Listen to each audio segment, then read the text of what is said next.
ఏపీలో మార్చి 2వ వారానికి ఎండలు మండిపోతున్నాయి. ఏడాది వేసవి తీవ్రత అధికంగా ఉండే అవకాశాలుందని వాతావరణ శాఖ అధికారులు హెచ్చరిస్తున్నారు. మరీ ముఖ్యంగా ఉత్తరాంధ్ర వ్యాప్తంగా 40 డిగ్రీల ఉష్ణోగ్రతలు నమోదవుతున్నాయి. విశాఖ, విజయనగరం, శ్రీకాకుళం జిల్లాలో బానుడి బగబగపై మా విశాఖ ప్రతినిధి రాజు ద్వారా తెలుసుకుందాం.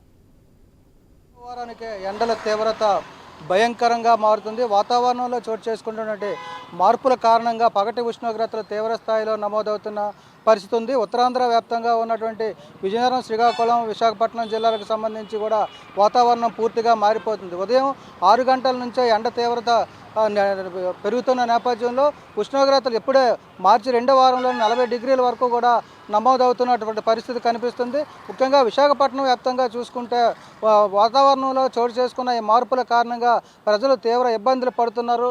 10 గంటల తర్వాత రోడ్ల మీద ఉండే పరిస్థితి కనిపించకపోవడంతో ఆందోళనకు గురవుతున్నారు. చిరు వ్యాపారులు కావచ్చు, అదేవిధంగా పరిశ్రమల్లో పనిచేస్తున్నటువంటి కార్మికులు, దినసర కూలీలు, అదేవిధంగా తాపి భవన నిర్మాణ కార్మికులు, ఇలా ప్రతి వర్గానికి చెందినటువంటి ప్రజలందరూ కూడా తీవ్ర ఇబ్బందులు పడుతున్న పరిస్థితి. మరోవైపు చూసుకుంటే పాఠశాలలకు వెళ్ళేటువంటి విద్యార్థులు కూడా అనేక ఇబ్బందులు పడుతున్న పరిస్థితి.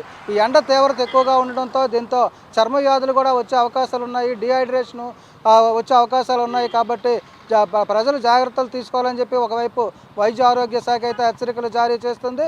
ఉదయం నుంచి మొదలైనటువంటి ఎండ తీవ్రత మధ్యాహ్నం 4-5 గంటల వరకు కూడా కొనసాగుతుంది. ఇలాంటి పరిస్థితి అయితే చాలా ఇబ్బందికరంగా మారిందని చెప్పుకోవచ్చు. మనం చూసుకుంటే ఇప్పుడు 11 గంటల సమయంలోనే దాదాపు 38 నుంచి 40 డిగ్రీల ఉష్ణోగ్రత అయితే నమోదవుతుంది. దీంతో రోడ్లు కూడా అప్పుడే ఖాళీగా కనిపిస్తున్న పరిస్థితి ఉంది.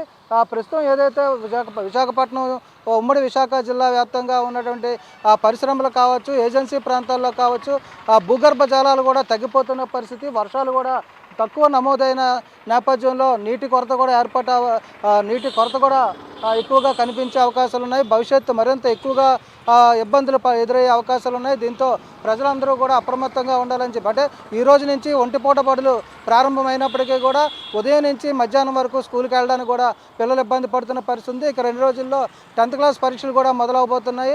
ఈ నేపథ్యంలో ఏదైతే 5 గంటల వరకు కూడా తరగతులు నిర్వహించడానికి అయితే స్కూల్ యాజమాన్యాలు చర్యలు చేపడుతున్న నేపథ్యంలో ఆ ఎండ తీవ్రతలో పాఠశాలకు వెళ్ళి చదువుకోవాలంటే విద్యార్థులకి చాలా ఇబ్బందికరమైన పరిస్థితులు ఉన్నాయి. కాబట్టి